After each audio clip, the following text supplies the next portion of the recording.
Hey everyone, Arthur here, back with another 3DS video. This time we're taking a look at the already physical-only 3DS games.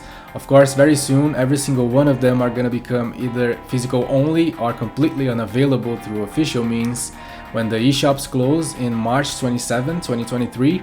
And by the way, if you haven't yet, check out my other videos on this series where I cover 3DS games that are worth picking up on the eShop, Wii U games, Virtual Console, DLCs, and there's more to come, but right now I want to focus on the games that were delisted or were always physical only because they are already getting expensive as we are getting close to the eShop's closing, and this is why I am linking this video to the eShop series. I think that all 3DS games will increase in price once the stores close, even those that were not available digitally. I say that with a lot of confidence because it's already happening. Like I said, physical only games have very recently started to spike in prices. Here's an example. And once the eShop is shut down, for the simple fact that both buyers and sellers will be equally aware that 3DS games are now only physical, I believe these games will be dragged along as their values perceptions is likely to increase, at least the worthwhile ones. And that's where I'm focusing on today. I'll be showing the prices of all these games gathered from Price Charting as of August 30th, 2022. And with all that said, welcome to the channel. This is From the Void.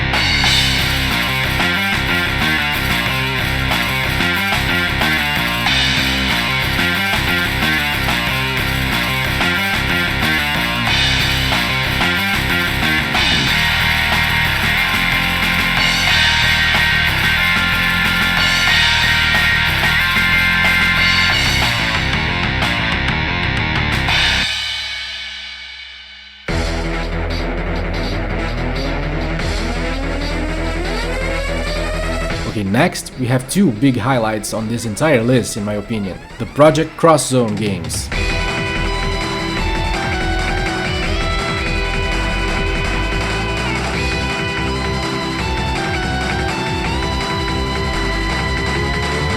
This is one of the craziest series ever. These are massive crossovers between three publishers, Capcom, Sega, and Bandai Namco, that mixes together so many franchises it's even hard to count, seriously. It's a long list, but I gotta do it, check it out. In the original Project Cross Zone, from Capcom we have Devil May Cry, Darkstalkers, Dead Rising, Mega Man, Resident Evil, Street Fighter, Ghosts and Goblins, Rival Schools, and Cyberbots. Then from Sega we have Valkyria Chronicles, Space Channel 5, Sakura Wars, Shining Force, Resonance of Fate, Virtua Fighter, Fighting Vipers, Dynamite Cop, and Zombie Revenge, which I don't even know what this is. And from Bandai Namco we have Super Robot Tyson, Dot Hack, God Eater, Tekken, Namco Cross Capcom, which is the precursor game to Project Cross Zone that never left Japan, then Tales of, original characters from this game, which is made by Namco by the way,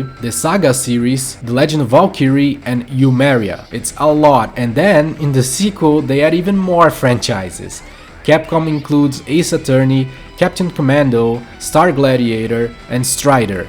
Then Sega adds Nightshade, Shenmue, Shinobi, Yakuza, freaking Streets of Rage, and wait a second, for Streets of Rage I've gotta change the music. Let's see here.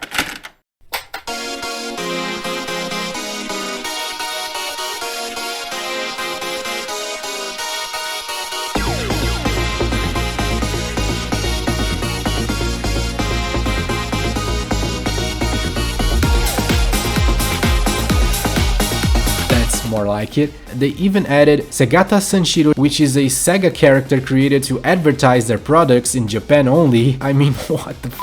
Then Bandai Namco adds in Soul Calibur and Summon Knight. Then Nintendo also joins in with two Fire Emblem characters and another one from Xenoblade. Holy shit! And even more incredible than the 43 franchises crossover, mashing together a total of over 85 characters considering both games, is the fact that this is all in a freaking strategy RPG, which is mind-blowing considering that almost all of these franchises had never even dabbled in the strategy RPG genre before. This is a trip, and it plays really well. They did all these franchises justice, let me tell you. Each unit is composed of one or two characters, which may or may not be from the same game, taking turns to move in the battle grid, and once a combat starts, starts, the player allocates different moves in a dynamic combo of up to 5 hits, while also being able to use special attacks and call in assistance from nearby allies. The combos are not just about choosing the order of attacks, the timing of your inputs is also important. If you connect moves correctly, you can cause critical hits for more damage. I have only played the first one so far, and seriously, this is a great strategy RPG, not only because of the stupendous cast, but also due to the gameplay. You can look online for confirmation, and from my research I can see that the sequel is even a bit better. I really hope that this series continues on in the future, as there are plenty of franchises to explore crossing over still. Unfortunately, these two games were delisted from the eShop, and are now among the more expensive 3DS physical games that don't have digital counterparts. People surely have figured out that these are worth buying, because when I bought them they were less than half of these prices. Project X Zone 1 is currently going for $65 in the US or $55 in Europe, while Cross Zone 2 is $77 for the NTSC or $61 for the PAL version. These two games are 3DS exclusives.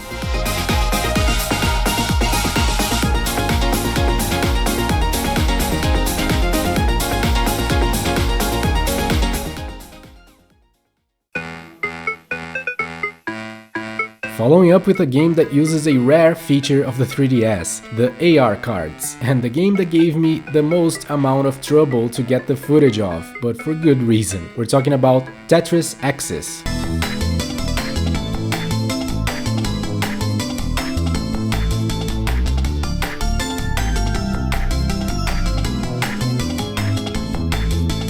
This game is also known simply as Tetris in Europe, so look for that if you're there. Okay, this is a pretty interesting one. Tetris Axis has so many modes, over 20 of them actually. And although many of them are kind of shallow or mere modified version of other ones, the main modes here are pretty great. You get the standard marathon for the classic gameplay style. Fever mode is a fast-paced one that requires you to use bombs and power-ups. This one is pretty cool actually. And a few other modes are also interesting, but the ones I have to mention here are the augmented reality ones. These modes will require you to use one of the AR cards that comes with the 3DS system. I bet most of you never used them. I know I didn't before this game, so you'll probably have to go digging for your 3DS box to find them. It's pretty cool to see the augmented reality effects that makes a tower sprout from your desk, for instance. It was cool, at least for the first time. Now I realize this is incredibly gimmicky. It's not meant to be something that you will make use of recurrently, but it can be fun once. For a big 3DS fan, for instance, there are two AR modes, Marathon and Climber. Marathon is just regular Tetris, but on your table or desk. It doesn't add too much other than the novelty effect, but Climber is more interesting. A tower sprouts from the ground, and you have to help the little guy there climb it by stacking tetrominos in a stair-shaped manner, minding that the guy can only climb one block at a time. Since this is a cylindrical tower in augmented reality, to see the other side you'll have to physically move to the other side of the surface, so you'll have to carefully plan where in your house you will be able to play this, which is, I realize, a big nuisance. So once again, this is only if you're looking for a quirky experience on your 3DS. The optimal way is to have a piece of furniture that is as high as your belly button or so, and that is small enough that you can walk around easily. Again, huge nuisance, because there are not many pieces of furniture shaped that way. But you can use a chair with a bunch of books stacked on top of it, for instance. Yeah, I know, this is ridiculous, but I had fun with it, so maybe a few of you can too. Anyway, even if you're not looking to play these quirky AR modes, Tetris Axis can be a good option for fans of the series, and I think it is the better Tetris game available on the 3DS. The other one, Tetris Ultimate, is also physical only, I believe, but Axis was better received. And it's not expensive, going for less than $20 in the US and a bit over 10 in Europe.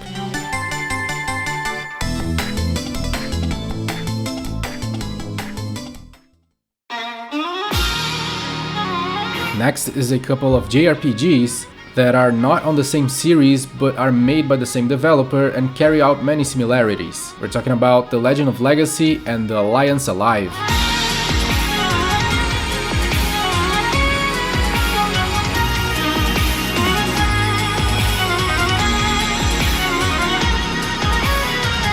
These are mighty fine JRPGs. They are turn-based in nature, so more for old-school RPG fans, but they do implement some interesting unique mechanics, mainly in the formation ideas, which are basically stances you order your characters in that will allow them to focus on attacking or boosting or defending. So there is a need to adapt your playstyle to the situation at hand, which is a welcome feature that I enjoyed a lot. I hear that the Alliance Alive, which is the spiritual successor, is even more involved in the battle system, but I haven't played that one yet, only Legend of Legacy so far. But from the reception it got, it seems even better than its predecessor in many ways, including story. These are awesome games that remain somewhat obscure to this day, and I feel like they deserved a lot better. The Alliance Alive got a HD remaster released for the Switch and PlayStation 4, but the Legend of Legacy remains a 3DS exclusive, and both were delisted from the eShop. The Legend of Legacy is still inexpensive in America, luckily, going for 25 bucks, while this is one of the rare cases in which the European version is significantly more expensive, going for almost 60 bucks. The Alliance Alive was never released in Europe, so you would have to go with the Switch or PlayStation 4 versions there, while on the US, the game is going for 53 bucks. Switch physical versions are more expensive, going for 70 bucks, and PlayStation 4 versions for 29.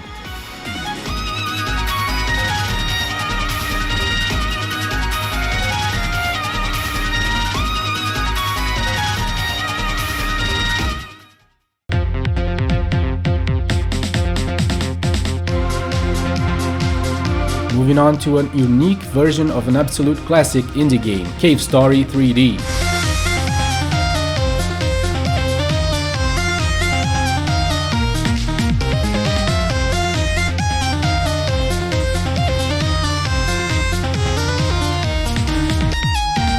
Okay, if you haven't played Cave Story, I highly recommend that you do if you like side-scroller adventure games. Cave Story is a formidable title, seriously. It is simple yet brilliant and remains as one of the best indie games to this day, even though it's one of the first generation indie games. And as the title makes clear, this version adds 3D visuals to the game, both in the graphics, having everything reshaped in polygons, giving depth to the environments, and also using the stereoscopic 3D of the system in a great way. The gameplay though remains intact, which is great because this was already a damn fine game, with a great story, nice combat mechanics using several different weapons that level up and improve their effectiveness as long as you keep playing well. There is a superb sense of exploration here, in a Metroid-esque way. I wouldn't call it a Metroidvania per se, but it does have some of those qualities. And on top of that, it has one of the best true ending sections I've ever experienced, period. There's only one caveat to this version, the fact that Cave Story Plus has a few new features unavailable here, including a co-op mode which is exclusive to the Switch, I believe, and a few other things. So if you haven't played Cave Story yet and are looking for just one version to play it, I would suggest the Plus version, but if you are a big fan of Cave Story or just really appreciate the 3D effects, Cave Story 3D is also a great option. It has been getting expensive though, so if you're interested, I suggest you run to get this now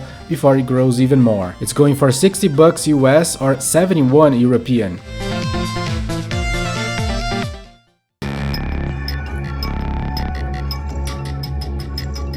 Next we have the third entry in the excellent Zero Escape series, also known as the Nonary games, Zero Time Dilemma.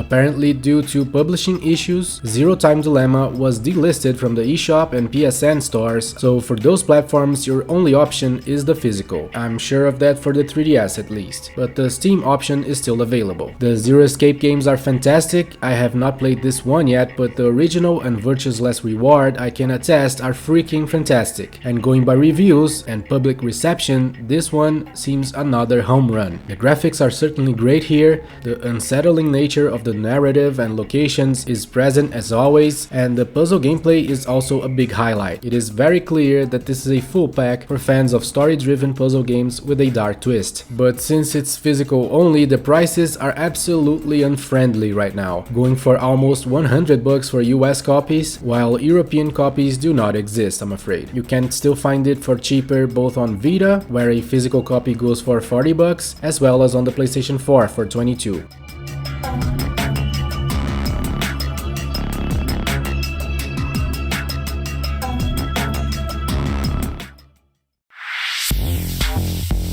Following up with one that I truly believe is a seriously underrated title, Pac-Man and Galaga Dimensions.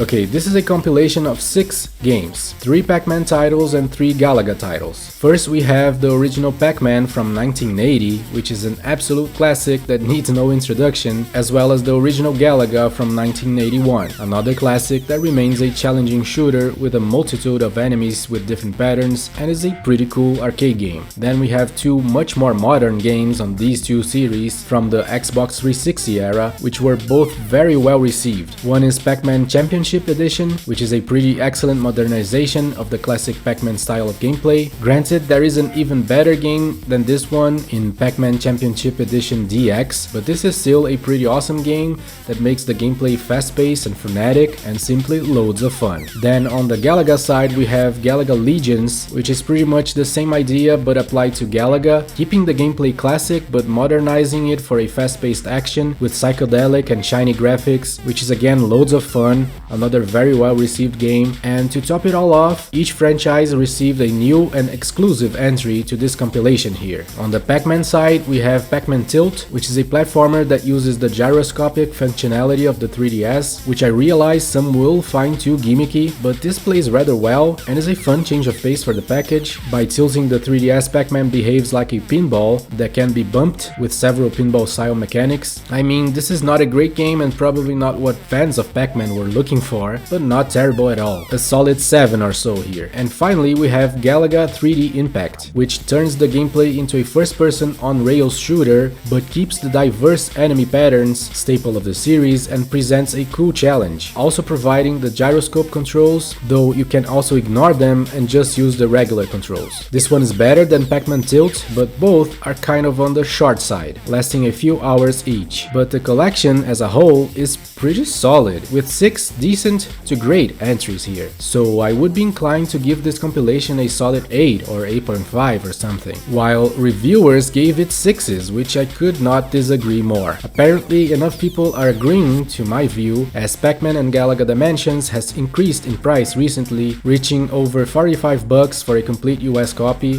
while PAL copies are much less expensive at $22. There are no other versions of this title, which makes Galaga 3D Impact and Pac-Man Tilt exclusive to this compilation.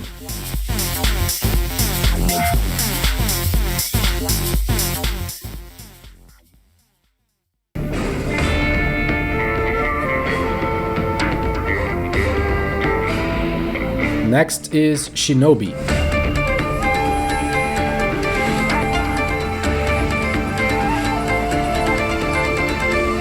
This is another classic reimagined for the 3DS, and it does a fine job at it actually. It is true to the original, focusing on the action as well as on tough platforming sections, but modernizing a lot of things with stylish combos to pull off, great level design that keeps you interested, cool cutscenes, nice visuals, and 3D effects, including in sections that are tailor-made to use this feature, changing the camera perspective. Pretty cool game, although a really difficult one, especially towards the end, with several frustrating bits, which it also brings from the original game, but is something that some people will not appreciate. But if you're in for a tough action platformer, Shinobi is a fine entry on the 3DS. But act fast because the prices are on the rise, especially in America, where it's almost reaching the $40 mark, while Europeans can still find it for less than $15. This is a physical only 3DS exclusive.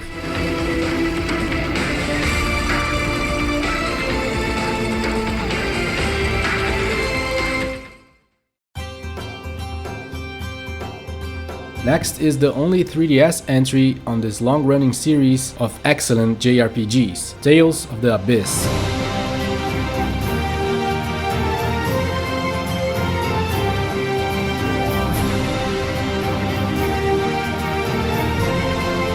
The This is the part of a PlayStation 2 original that has two major improvements and one major loss compared to the original. The improvements are the drastically reduced load times and the removal of glitches that infested the PlayStation 2 version. But it also removes the multiplayer component, which could be attractive for some, but if you're looking to play it single player, which is certainly the majority of players, the 3DS is the better version for sure. It also adds 3D effects, though they did a poor job at it here because they make some textures too blurry, but it's optional, and it also has touchscreen functionalities to activate the special moves. I haven't played a single Tales of game that doesn't play excellently, and this is no exception. It's a solid action RPG, it has a nice story too, great cast of characters, great soundtrack, and dozens of hours of JRPG goodness throughout. Tales of the Abyss has been getting expensive though, currently surpassing $50 for a complete US copy and $30 for European ones. The PlayStation 2 version is a bit less expensive for US, going for $43.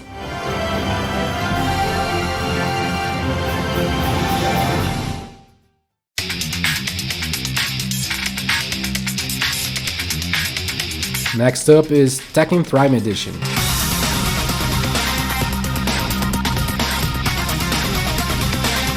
This is a pretty great entry in the series with smooth 60 frames per second, which is impressive for the system, a large roster of characters, and great graphics with fluid animations for a 3DS game. However, there isn't a story mode here, where you would get a different ending for each character, which is how I prefer my Tekken games. Instead, the game focuses on the ranking modes and on a survival mode, where you will have to endure up to 40 opponents in a row. I do enjoy the ranking style of gameplay, but I missed a proper story mode here. Other than that, the game is excellent, so if you're looking for a top-notch fighting game on the 3DS, this is just that. The price, however, may be a problem. It has shot up recently to $80 for a US version, while PAL copies are still cheap, going for $21. This is a physical-only 3DS exclusive.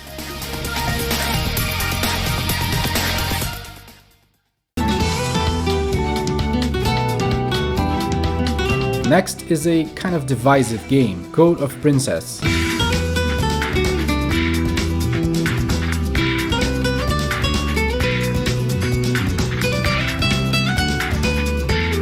This is a brawler and a pretty great one in the gameplay department, although the action is a bit too slow for my taste. But still, there is a huge amount of playable characters with significantly varied fighting styles. You can move in 3 different lanes, where the enemies will also spread around, which factors into the strategy, and the control scheme is pretty well done and full of stuff to learn, but never becoming overwhelming or too demanding. I don't love how slow it is, but the brawler gameplay is undeniably great here. But I can't say the same thing about the story and cast of characters.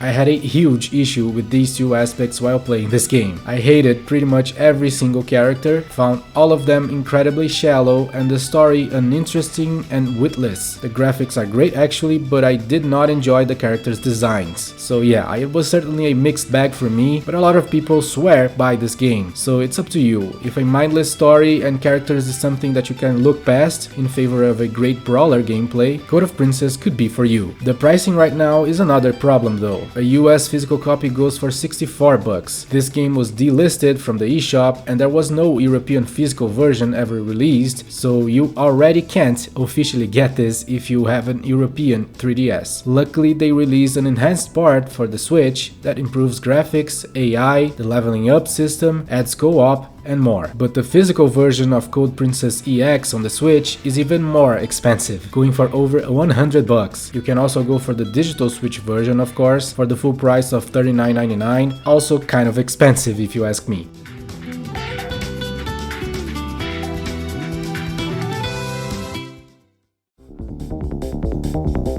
Following up with Centipede Infestation. This is an Atari game, and one of the more recent attempts to revive the Atari name that apparently didn't work because Atari is just that nowadays, just a name. But the game is actually a pretty well made reimagining of the classic arcade shooter. It's actually pretty faithful to that game while still presenting a modernized take on it. The gameplay is extremely simple but fun, although a little repetitive after a while. The objective is always to wipe out all insects on screen, including the more threatening titular Centipede. and there is a nice variety of secondary weapons and a few other elements. The 3D effect here is a nice addition as well, but not too impressive. This is a solid game for sure, it's not gonna blow you away or anything, but a fun one for fans of arcade shooters. And it's cheap in both its forms. The 3DS version is going for 15 bucks, while the Wii version is only $11. Europe, or even Japan for that matter, were not graced with a release of Centipede Infestation. I'm not sure why, I guess the arcade original was not famous outside of America.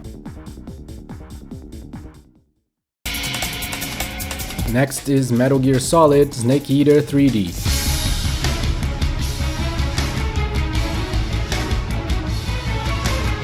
This is of course an adaptation of Metal Gear Solid 3 from the PlayStation 2 that makes great use of the 3D capabilities and could be attractive, but only if you don't mind severe drops in the frame rate. Being a SNES kid myself, I never cared too much about drops in frame rate, but if it becomes a detriment to the gameplay itself, then it's another story. Snake Eater 3D never becomes unplayable, but you will feel the stuttering for sure, so be advised. This can be played with or without the Circle Pad Pro. I feel like both options work perfectly fine if you can get accustomed to them, so no issues here. And the 3D effect is rather masterful. I feel that this is the entire point of this adaptation's existence, so if you're a big fan of that feature on the 3DS, this game is kind of a must-have. Other than that, this version plays out pretty much the same as the original. The biggest problem here is the price right now. Complete US copies have recently surpassed the $100 mark, while European versions are not far off at 73 bucks. Pretty salty.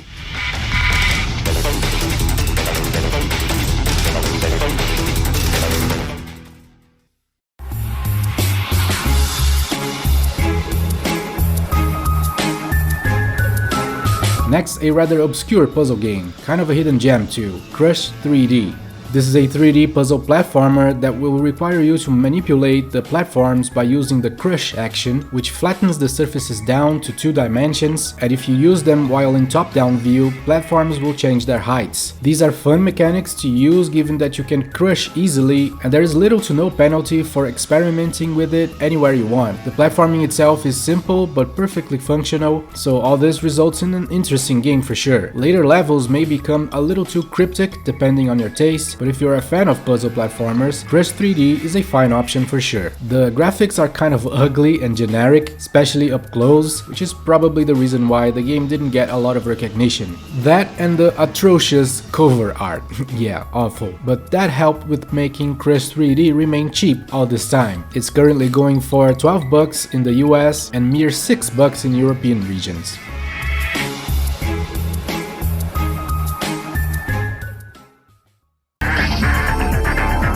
Next is Dead or Alive Dimensions.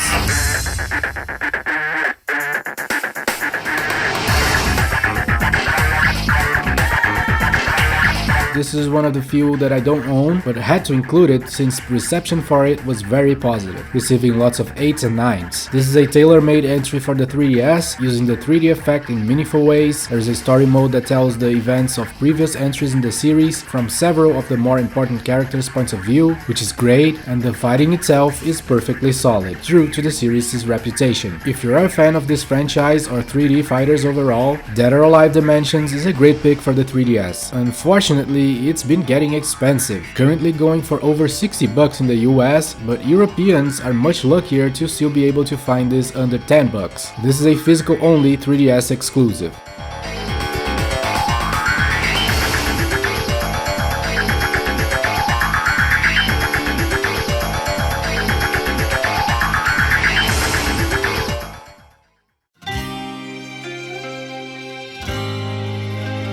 Next is the only game on this series to have been delisted from the eShop, Etrian Mystery Dungeon.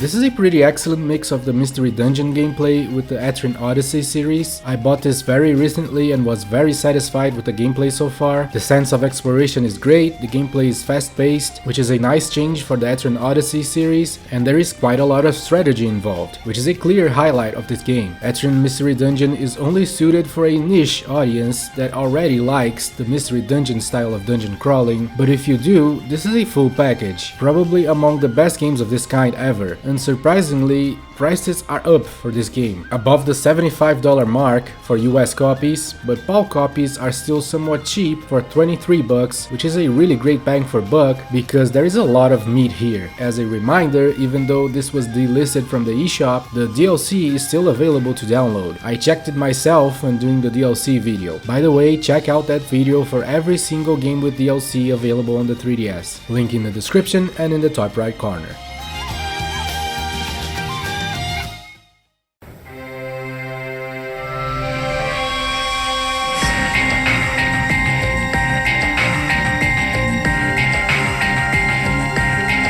Moving on to the lowest rated game on the list, but one that I still think has good reason to be included here. We're talking about Spirit Camera, The Cursed Memoir. The first reason to include this despite its poor reception is that this is a Fatal Frame game, though a spin-off that doesn't even carry the name of the series. The second reason is kind of a double-edged sword. It's the entire gimmick of this game, which is at the same time unique and interesting, but was unfortunately not implemented in a fulfilling way. The game requires you to use the 3DS camera in several ways, moving it around your room and filming the diary that comes with the game, which reveals hidden words and images through the augmented reality capabilities of the 3DS. This is incredibly gimmicky, but so rare in a 3DS game that it certainly could be attractive for avid fans of the system, for instance. But like I said, gameplay-wise, there is not nearly enough fun to be had here, as moving the 3DS around becomes tiresome quickly and the fights against the ghosts are repetitive and not very interesting. The entire main campaign is also incredibly short, lasting around 3 hours or so. I haven't played the other modes, but I hear they are also very uninteresting. So in conclusion, I do agree that this is a weak game in terms of gameplay, but with the unique mechanisms it provides, I'm sure it can be interesting for a part of the audience. It helps that Spirit Camera is not too expensive, going for about 34 bucks both in the US as well as in Europe. When buying though, be very mindful that you need to find a copy with the diary, otherwise you cannot play this game. And as we've seen time and time again, horror games are prime candidates to become expensive as time goes on, so there's that aspect to keep in mind too.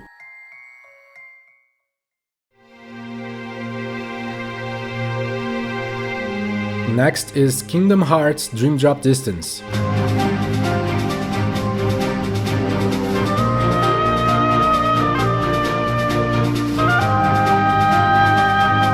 I don't need to say a lot about this one, I believe it's pretty well known. There is an HD version of this game available for PlayStation 4 and it has modified controls along with better graphics, so it comes to your preference in this case, as in the 3DS you will be able to use a lot of touchpad controls, and of course it also will offer you the 3D effects. This is what I'm gathering from the research, by the way. I have yet to play Dream Drop Distance, but the game has been widely well received, lots of 8s and 9s, so if you plan on playing this in its original format, you can still find it for relatively cheap, going for about 20 bucks in both regions.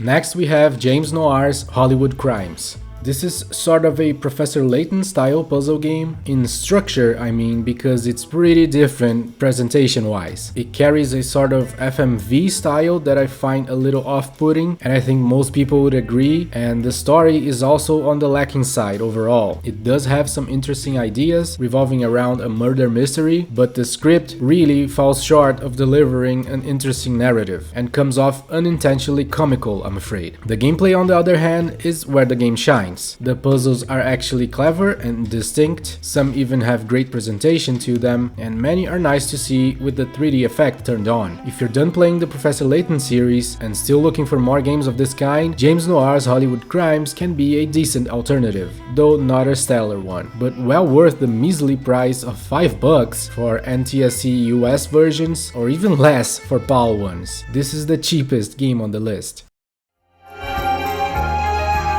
Moving to a game that is not nearly as bad as its reputation, Layton's Mystery Dungeon, Catriel and the Millionaire's Conspiracy.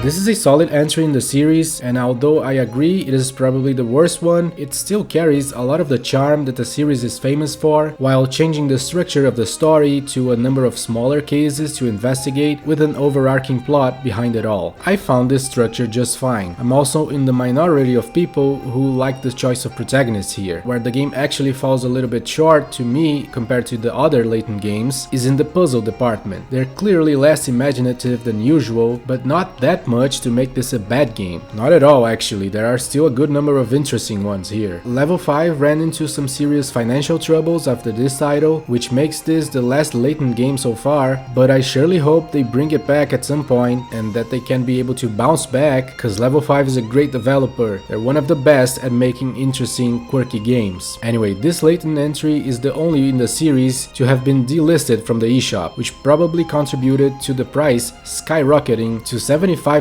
for a complete US copy. Europeans have no such problem though, being able to find it for $15. There is also a Switch version that costs $54 in its physical form right now.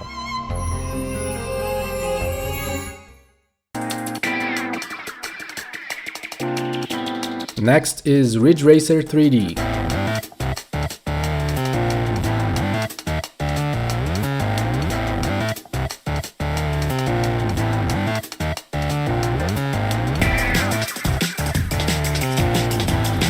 This is one of the few games I don't own on the list, but I'm considering getting it after researching it for this video. It's a pretty well received entry on this series, a solid racer with loads of content and nice 3D effects, and the time-tested adrenaline-filled arcade-style racing that the franchise is famous for. A solid entry for sure that scored lots of 8s from critics. Luckily, this one is still a cheap game to find, especially in Europe where it goes for less than $10, while US copies are rising currently almost at the $25 mark, so act fast if you're interested.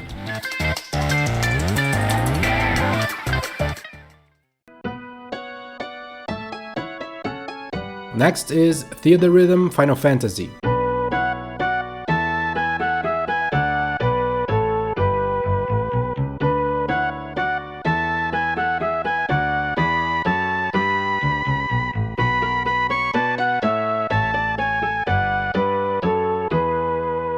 There are 2 games on this series. The third one is the Dragon Quest one, which is Japan exclusive, but only the original is not available digitally. Curtain Call can be downloaded from the eShop, and that is the better one for sure, but a big Final Fantasy fan may be interested in getting both, and this one has a few songs not available in the sequel, including a DLC one. Check out my DLC video in the description for more details. Theatrhythm is a great rhythm game with the abundance of awesome music that the Final Fantasy series has to offer. The progression is also outstanding, with loads of characters to level up, abilities to learn that improve your odds of surviving, as well as a crazy amount of collectibles. And this game is quite cheap right now, going for less than $15 in the US and $20 in Europe.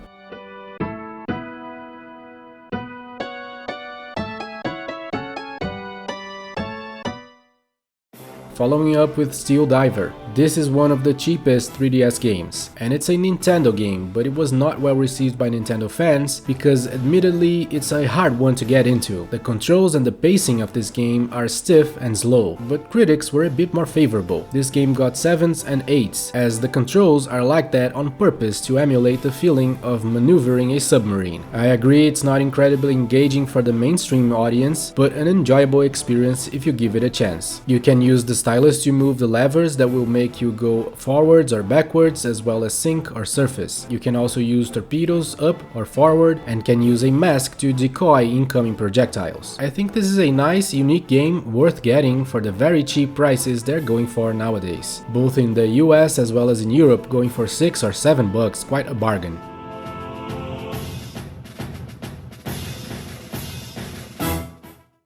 Next up is Conception 2: Children of the Seven Stars.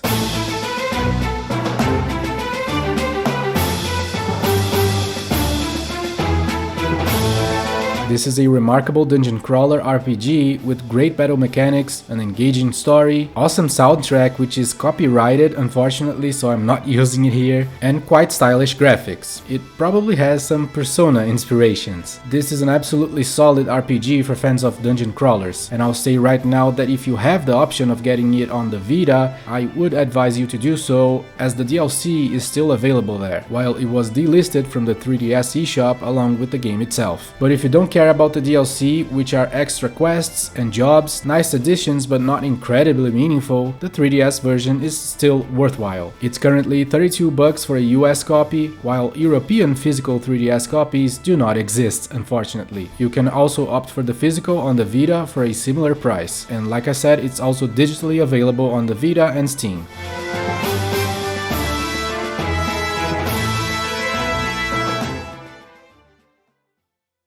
And that's it for today. What other physical-only 3DS games would you say are worth getting? Let us know in the comments, and stay tuned for more soon, as I will continue to cover more games worth picking on the 3DS in preparation for the eShop's closing. And follow me on Twitter too, as I post there when worthwhile games go on sale on the 3DS and Wii U eShops. If you like this, I would appreciate any help you can give, leaving a like, a comment, subscribing, contributing directly with the super thanks. Anything helps so I can keep this going. I'm still a very tiny YouTuber trying to break through but struggling a lot against the algorithm. Anyway, thank you so much for watching, and I'll see you soon.